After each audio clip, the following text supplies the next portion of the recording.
आज म एकजना स्पेशल भ्युवरको रिक्वेस्टमा धराने आलु निम्कीको रेसिपी सेयर गर्न गइरहेको छु। मलाई आशा छ तपाईहरुलाई यो रेसिपी एकदमै मनपर्छ होला भनेर। यो एकदमै पपुलर स्ट्रिट फुड, बनाउन एकदमै सजिलो छ, खानामा एकदमै मिठो। मन परे भिडियोलाई लाइक गरेर तपाईहरुको साथी फ्यामिलीहरुसँग सेयर गर्नु चाहिँ नबिर्सिदिनुहोस् है। नमस्ते, म छितेन तपाईहरुलाई स्वागत गर्छु छितेन डुक्पा रेसिपीमा। यो रेसिपीमा एकदमै इम्पोर्टेन्ट रोल यो ग्रेभी अथवा ससले गर्छ। त्यसको लागि मैले यहाँनिर 3 टेबलस्पुन बेसन लिएको छु। तपाईहरुले बेसनको सट्टामा मैदा पनि लिन सक्नुहुनेछ। स्ट्रिट लुक दिनको लागि मैले यहाँनिर थोरै ऑरेन्ज फुड कलर युज गर्दैछु। यदि तपाईहरु राख्न चाहनुहुन्न भने थोरै बेसार राख्दा पनि हुन्छ। बेसन र फुड कलर मिक्स भइसकेपछि अब पानी राखेर फेरि एकपल्ट राम्रोसँगले मिक्स गर्ने। बेसनको घोल रेडी गर्दाखेरि एकदमै राम्रोसँगले फिटेर यो लम्प्स बिनाको रेडी गर्न पर्छ। अनि मैले चाहिँ यहाँ अलिकति पातला पातला नै राखेको छु, किनभने यो पकाउँदा एकदमै थिक भएर जान्छ। त्यही भएर यतिको पातलो छ। यहाँ तपाईहरुलाई मैले भिडियोमा देखाउँदै छु, राम्रोसँगले हेरेर तपाईहरुले पनि यसरी नै रेडी गर्नुहोला। बेसनको घोललाई साइडमा राखेर अब एउटा तातो प्यानमा मैले 1 टेबलस्पुन यहाँनिर कुकिङ ओयल राखे। यहाँनिर मैले एउटा मिडियम साइजको टमाटरको चाहिँ यसरी पेस्ट बनाएको छु। जब तेल तातो हुन्छ यो पेस्टलाई राखिदिने। टमाटर तेलमा राखिसकेपछि एकपल्ट राम्रोसँगले चलाएर टमाटरलाई तेलसँग मिक्स गर्ने। टमाटरलाई मिक्स गरिसकेपछि स्वाद अनुसार नुन, थोरै भुटेको जिरा, हाफ टीस्पुन चाट मसला। अब यी सबै राखेको मसलाहरूलाई ग्यासको हिट मिडियम टु लो राखेर यसरी चलाउँदै पकाउने। टमाटरलाई चाहिँ यसरी तेल छुटिन्जेलसम्म पकाउन पर्छ। जब यसरी तेल छुटिन थाल्छ तब चाहिँ मैले यहाँनिर अघि फिटेर रेडी गरेको यो बेसनको घोललाई एड गरे। यो बेसनको घोल एड गरिसकेपछि एकदमै छिटो छिटो चलाउनु पर्छ, नभए यो सबै डल्ला पर्छ र डल्ला परेपछि फुटाउन गाह्रो पर्छ। त्यही भएर तपाईहरुलाई मैले अघि नै ब्याटर बनाउँदाखेरि नै तपाईहरुलाई मैले भनिसकेको छु ब्याटर अलिकति पातला राख्नु होला भनेर। र अब यो छिटो छिटो फुटाएर रेडी गर्नुपर्छ, नभए यो डल्ला फुटाउनु एकदमै गाह्रो पर्छ। यदि तपाईहरुकोमा पनि विस्कर छ भने विस्करले चलाउनु होला, एकदमै सजिलो हुन्छ। बेसन फिटेर एकदमै पर्फेक्ट रेडी छ। अब यसमा मैले पानी एड गर्दैछु। यो पानी तपाईहरुको ग्रेभीको थिकनेस अनुसार तपाईहरुले एड गर्न सक्नुहुन्छ। तपाईहरुलाई कतिको बाक्लो र कतिको पातला ग्रेभी चाहिएको छ भनेर।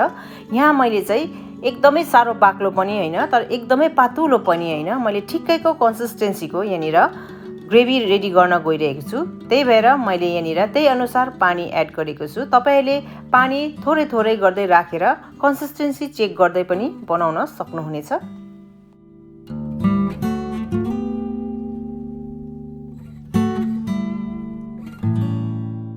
अब सबै लम्प्सहरू फुटिसकेपछि यसलाई 2 मिनेट तपाईहरुले यसरी चलाउँदै पकाउनु होला। ग्रेभी बनेर रेडी हुन्छ। मैले चाहिँ अलिकति ग्रेभी बेसी भएको धराने निम्की खाएको थिएँ, त्यही भएर मैले यतिको कन्सिस्टेन्सीको नै राख्दैछु। यदि तपाईहरुलाई अलिकति ड्राई मनपर्छ भने तपाईहरुले अझै बेसी पकाउनु होला। यो अलिकति आफै ड्राई भएर अलिक बाक्लो भएर आउँछ, तपाईहरुलाई थाहा भइहाल्छ तपाईहरुले चलाउँदै गएपछि यसको कन्सिस्टेन्सी। मलाई चाहिएको कन्सिस्टेन्सीको ग्रेभी रेडी भइसकेको छ। अब मैले ग्यासलाई अफ गरेँ। अब यो पाकेको ग्रेभीलाई चाहिँ मैले यहाँनिर एउटा बोलमा ट्रान्सफर गर्दैछु।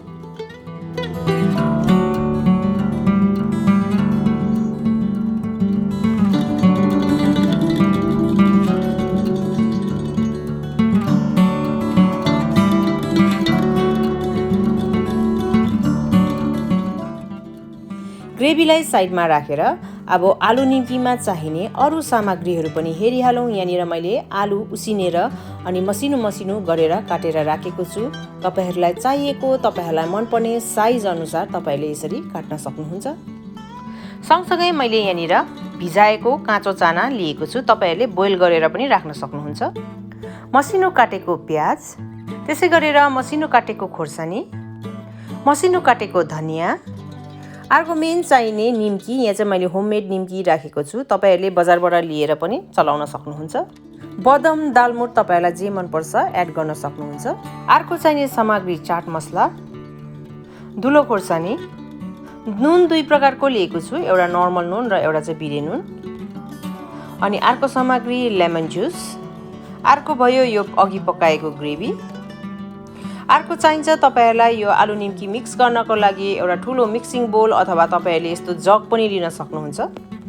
अमिलो पिरो ट्वाक्क आलु निम्की बनाउनपट्टि लागि यहाँ सबैभन्दा पहिला मैले यहाँनिर चाना राख्दैछु 2 टेबलस्पुन। सँगसँगै मैले यहाँनिर आलु पनि राखेँ। यो आलु निम्की चाहिँ मैले एक जनाको लागि बनाउँदैछु। र सँगसँगै राखेँ काटेको प्याज। खोर्सानी बेसी कम्ती तपाईहरुले आफ्नो स्वाद अनुसार गर्न सक्नुहुन्छ। सँगसँगै धुलो खोर्सानी पनि,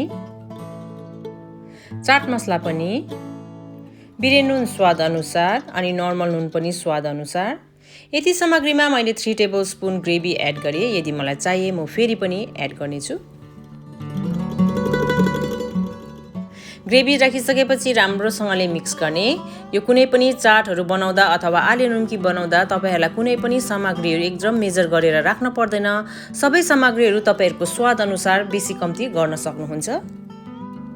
मैले चाहिँ फेरि 2 टेबलस्पुन यहाँ ग्रेभी एड गर्दैछु किनभने मैले चाहिँ ग्रेभी बेसी भएको आलु निम्की खाएको थिएँ, त्यही भएर अब फेरि एकपल्ट राम्रोसँगले मिक्स गरिदिने। आलु निम्की बनाउँदा जहिले पनि निम्की चाहिँ अन्तमा राख्नु होला किनभने सफ्ट निम्की भयो भने आलु निम्की खान त्यति मजा आउँदैन। सँगसँगै धनिया पत्ता पनि मैले एड गरेँ। सँगसँगै मैले यहाँ लेमन जुस पनि, त्यो पनि तपाईहरुले आफ्नो स्वाद अनुसार राख्न सक्नुहुन्छ। कतिलाई अमिलो मनपर्छ, कतिलाई कम्ती अमिलो मनपर्छ, त्यही अनुसार राखेर फेरि एकपल्ट राम्रोसँगले यसरी मिक्स गर्ने। ल हेर्नुस् त यति मिक्स गर्दा कति खाउँ खाउँ लाग्दो, मुखमा थुक आइसक्यो। म त पर्खिनै नसक्ने भइसकेँ। एकदमै मिठो, हेर्दै खाउँ खाउँ लाग्दो बनिसकेको छ। अब फेरि अन्तमा मैले यो भुजिया राख्दैछु। तपाईहरुले पनि अन्तमै राख्नु होला किनभने यो एकदमै छिटो नरम हुन्छ। त्यही भएर अन्तमा राखेर छिटो छिटो मिक्स गरेर तपाईहरुले सर्भ गर्नुभयो भने एकदमै मिठो हुन्छ यो आलु निम्की। आलु निम्की मिक्स गरेर त मैले तपाईहरुलाई देखाइहालेँ। अब तपाईहरुलाई म यहाँनिर सर्भ पनि गरेर देखाउँदैछु। ल हेर्नुस् त कति खाउँ खाउँ लाग्दो बनेको छ आलु निम्की। र यसलाई सर्भ गर्नु अथवा गार्निश गर्नु पनि खासै तपाईहरुलाई साह्रो पर्दैन। तपाईहरुलाई जे मनपर्छ तपाईहरुले माथिबाट राख्न सक्नुहुन्छ। मैले चाहिँ यहाँनिर थोरै निम्की, धनिया र प्याज राखेर मैले यहाँ गार्निश गरेको छु। तपाईहरुले पनि तपाईहरुको इच्छा अनुसार राखेर गार्निश गरेर सर्भ गर्नु सक्नुहुन्छ, इन्जोय गर्नु सक्नुहुन्छ फ्यामिली साथीहरुसँग बसेर। कस्तो लाग्यो आजको मेरो यो रेसिपी कमेन्ट गर्नु चाहिँ नबिर्सिदिनुहोस्। अनि यदि मेरो च्यानलमा नयाँ हुनुहुन्छ भने प्लिज छितेन डुक्पा रेसिपीलाई सब्स्क्राइब पनि गरिदिनुहोस्। Thank you, bye bye.